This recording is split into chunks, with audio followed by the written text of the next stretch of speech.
IMF और दीगर इदारे भी कह रहे हैं मईशत मजबूत हो रही है। 1 साल हो गया, हुकूमत के खिलाफ अपोजिशन एक स्कैंडल नहीं ला सकी।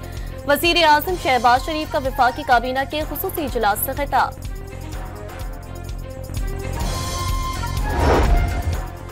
शहबाज शरीफ की क़यादत में पाकिस्तान ने कई अहम कामयाबियां हासिल की। हुकूमत ने अब मुआशी सिफारतकारी का फैसला किया है। वजीर खारजा इसहाक डार का इजहार ख्याल।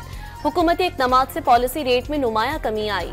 वजीर खजाना मोहम्मद औरंगजेब का खिताब।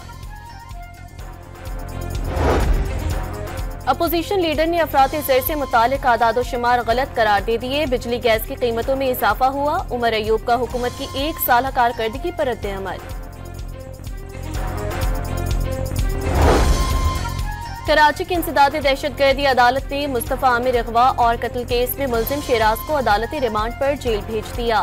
मुलजिम अरमुगान के जिस्मानी रिमांड में 6 दिन की तौसीह। और चैंपियंस ट्रॉफी के पहले सेमीफाइनल में ऑस्ट्रेलिया की भारत के खिलाफ 205 रन पर 6 विकेटें गिर गईं। मोहम्मद शामी और रवींद्र जडेजा के 2-2 शिकार।